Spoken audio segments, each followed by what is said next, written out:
Assalamualaikum warahmatullahi wabarakatuh. Perkenalkan nama saya Dinarkan Salsabila dari kelas SI 4607 dengan NIM 120222308. Di sini saya akan menjelaskan tentang aplikasi penjualan yang merupakan tugas besar pengantar pemrograman logika dan proyek 2. Dalam aplikasi ini sendiri terdapat 5 file. Yang pertama ada file main PY, lalu ada model PY, page PY, util PY, dan user function. Nah, kita dimulai dari file main dulu. Nah, file main PY sendiri merupakan file yang digunakan untuk kita merunning program penjualan ini.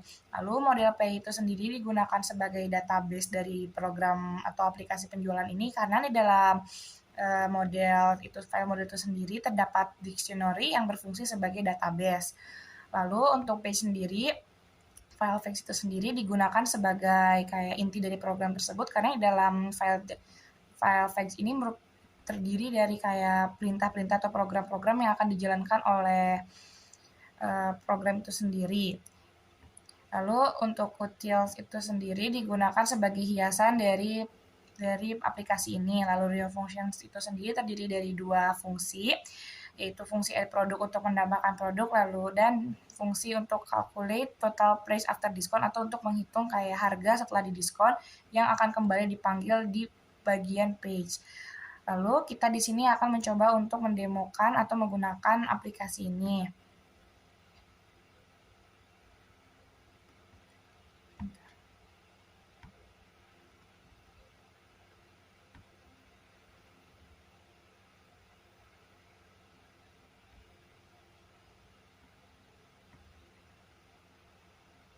Kita akan masukkan username terlebih dahulu.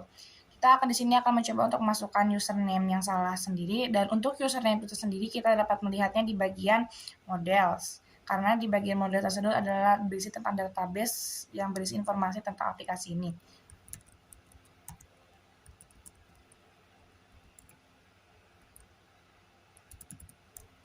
Nah, jika kita memasukkan username atau password yang salah, akan muncul display atau tampilan seperti ini. Lalu kita bisa mengklik satu untuk kembali ke tampilan login awal dan memasukkan username dan password yang benar.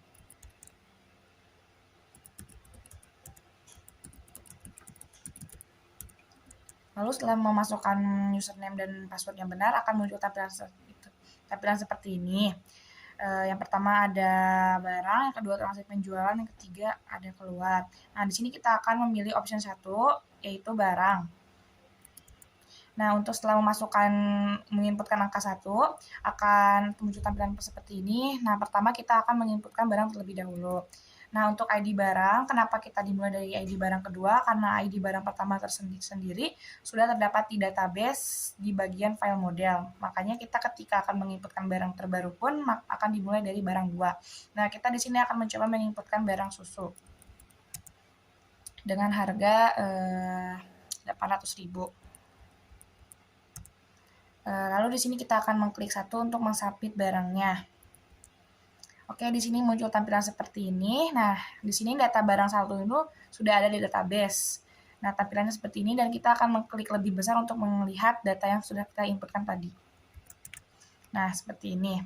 Lalu di sini ada beberapa pilihan. Yang pertama, ketik 1 untuk upload data barang, ketik 2 untuk edit data barang, ketik 3 untuk input data barang, ketik 4 untuk cari barang, dan ketik angka selain 1 sampai 4 untuk kembali ke halaman barang utama. Nah, di sini kita akan mencoba untuk menginputkan barang baru terlebih dahulu dengan menginput angka 3. Nah, di sini kita akan menginputkan HP, handphone. Nah, dengan harga kita inputkan yang pertama 1 juta. Nah, kita akan submit barang dengan klik 1. Nah, kita akan lihat datanya. Oke, sebentar. Sudah ada. Nah, lalu kita di sini akan mencoba untuk mengedit harga barang handphone tersebut dari 1 juta menjadi 1.500.000 dengan menginputkan angka 2. Nah, nama barangnya kita tidak ubah, tetap menjadi handphone. Lalu untuk harga barangnya kita ubah menjadi 1.500.000. Nah, update data barang dengan klik 1. Nah, datanya sudah terupdate dengan data yang sudah tadi kita edit. Nah, Lalu di sini kita akan mencoba menghapus data barang pertama. Pertama kita display dulu data barang pertamanya. Nah, setelah itu kita akan menginputkan angka 1 untuk menghapus data barang yang telah terdisplay. Nah, di sini karena kita mendisplay data barang pertama, maka kita akan menghapus data pertama. Nah, Anda yakin? Nah, kita mengikutkan Y untuk menghapus data barang. Maka data barang sudah terhapus dari database. Lalu kita akan mencoba untuk cari barang. Dengan mencari barang itu kita bisa keywordnya dengan nama barang atau ID barangnya. Kita coba pakai nama barangnya, jadi handphone. Nah, muncul tampilan seperti ini. Lalu kita akan mencoba untuk melakukan transaksi dari barang-barang yang sudah kita inputkan tadi. Dengan menginputkan angka selain 1, 3, 4 lebih besar atau lebih kecil. Dengan kita akan menginputkan angka 9. Lalu kita akan ke home screen. Nah, untuk inputan angka 2, lihat, hapus, edit, dan cari, itu sama saja seperti tadi display yang tadi. Kita akan mencoba untuk menginputkan angka 8. Nah, di sini kita akan menginputkan angka 2 untuk melakukan transaksi penjualan. Nah, kita di sini akan melakukan input transaksi dengan menginputkan angka 1.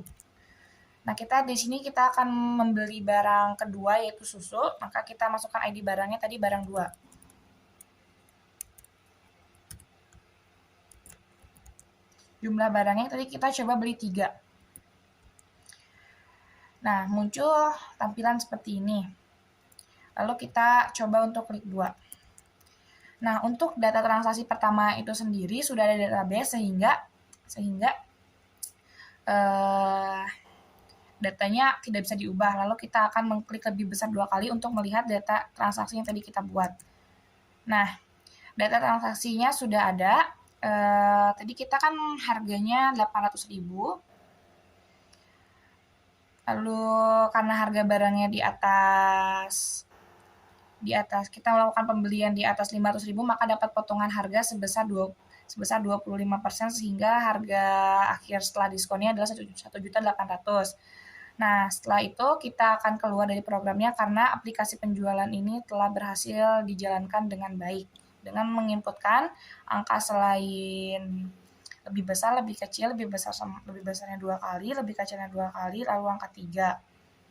Nah, kalau kita mencoba untuk menginputkan kembali, kita akan mencoba angka 3. Nah, kita di sini kan mentransaksikan 2 barang, yaitu barang kedua dan barang ketiga. Kenapa kita tidak menginputkan barang pertama? Karena tadi kita sudah menghapus data barang pertama, sehingga data barang pertama tadi tidak bisa diinputkan kembali. Kita beli barang 2. Jumlah barangnya kita beli 2. Lalu kita akan ketik 1 untuk menambahkan transaksi baru pada transaksi ini. Lalu kita akan beli barang 3. Kita beli barang 3 sebanyak 1. Lalu kita klik input angka 2 karena kita sudah selesai dalam transaksi ini. Lalu kita lihat data tadi, transaksi 3. Nah, bisa dilihat kita sudah harga akhir setelah diskonnya 2.325.000. Lalu setelah kita melihat aplikasi penjualan ini berjalan dengan lancar, kita bisa keluar dari program ini dengan menginputkan angka 9. Nah, lalu kita akan menginputkan angka 9 untuk keluar dari program. Oke, di sini saya akan menjelaskan tentang bagian-bagian apa saja yang saya mengubah dari program sebelumnya. Nah, yang pertama, kita lihat di bagian file page. Nah, yang saya ubah itu ada di line 71 sesuai dengan suruhannya itu untuk yang buat implementasi dari fungsi add product untuk menginputkan produk baru. Nah, di sini untuk bagian add product itu sudah saya implementasikan di bagian your function, seperti yang bisa Anda lihat. Nah, makanya di sini saya hanya tinggal memanggil fungsi add product ini. Kenapa kita pakai nama filenya your function terlebih dahulu? Karena fungsi add product itu sendiri tidak terdapat pada file page, melainkan terdapat pada file your function, sehingga kita harus memanggilnya dari file yang berlainan. Makanya kita harus mengetikkan di mana si fungsi add product ini berada, yaitu di your function. Lalu kita klik titik dan kita menuliskan nama fungsinya. Lalu untuk model ini sendiri berfungsi untuk kita tuh kalau nginput data tuh akan terupdate untuk menginput data terbarukan. Lalu ini produk, ID barang, ID barang new, nama barang dan harga barang itu sesuai dengan yang ada pada your function. Nah, lalu yang kedua, di sini kita akan bertugas untuk memanggil show product screen dengan cara menuliskan kembali nama fungsi tersebut, lalu mengakhirinya dengan buka dan tutup kurung.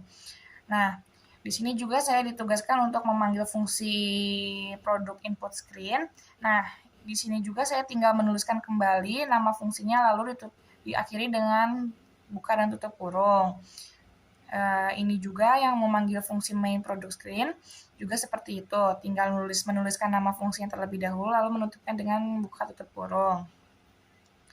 Nah, lalu kita akan lihat ke bawah lagi untuk melihat apa saja yang sudah saya ubah.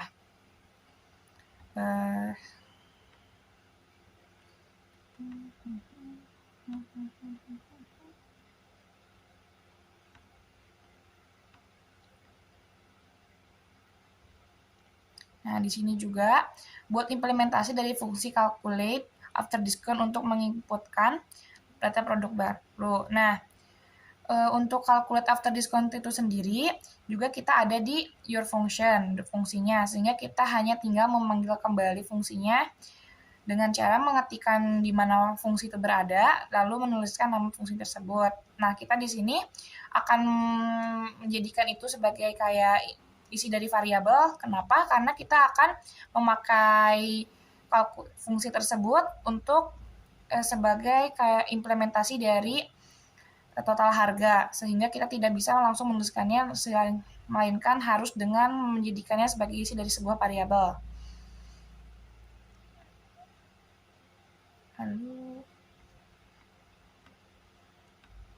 Lalu sepertinya saya ubah dari your function tersendiri. Awalnya pada bagian ini hanya tersedia pas, sehingga saya hanya tinggal menambahkan kayak implementasi dari produk sendiri. Nah, fungsi ini sendiri tidak membutuhkan return value karena fungsi ini sendiri hanya berisi inputan. Nah, pada fungsi ini saya menggunakan add produk sebagai nama variabelnya, lalu di parameternya ID barang new. Lalu di sini saya menggunakan si produk ini sebagai dictionary. Mengapa? Karena data yang akan diinputkan kepada produk ID barang new, nama barang dan harga barang itu akan tersimpan di database. Nah, lalu saya juga mengimplementasikan calculate after discount. Nah, di sini kenapa membutuhkan return value? Karena pada fungsi ini nilainya karena di sini fungsinya membutuhkan untuk mengembalikan nilai sehingga nilai tersebut dapat ditampilkan di layar. Nah, pada ketentuannya adalah jika total price atau harga akhir pembelian melebihi 500.000, maka pembeli dapat mendapatkan diskon sebesar 25%, sehingga kita tinggal diskon sama dengan total price dikali 25% jika total belanjanya melebihi 500.000. Lalu yang kedua adalah diskon sama dengan total price 10 kali 100% atau mendapatkan diskon 10% jika total price atau harga akhirnya melebihi 150.000. Nah, mungkin cukup sekian yang bisa dapat saya sampaikan. Mohon maaf bila ada kesalahan. Wassalamualaikum warahmatullahi wabarakatuh.